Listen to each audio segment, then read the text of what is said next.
రోజులు 3 years suffer అయ్యాను. మీరు టాబ్లెట్ ఏస్తారు. టాబ్లెట్ ఏసినప్పుడు తగ్గుతుంది. మళ్ళీ మీకు సేమ్ రిపీట్ చేస్తారు. సేమ్ మళ్ళా వస్తుంది. సో, అది నేచురల్ ప్రొటెక్ట్. ఇప్పుడు పెరుగులో ప్రో బాక్టీరియా అంటారు కదా!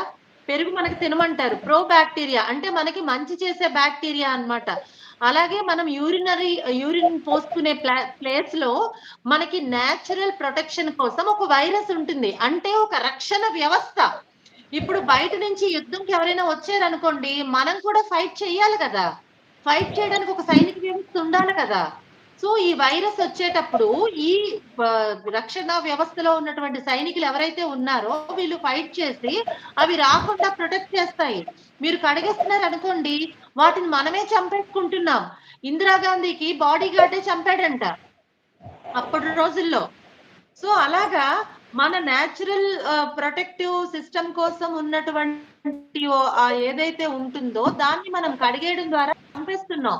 కాబట్టి నిరాటంకంగా, ధైర్యంగా బయట నుంచి వైరస్ లోపలికెళ్ళిపోతుంది. మీ ఇన్ఫెక్షన్ ఎక్కువైపోతుంది.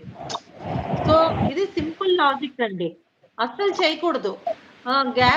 గ్యాస్‌కయిపోయింది. గుడ్ ఈవెనింగ్ అండి. అండ్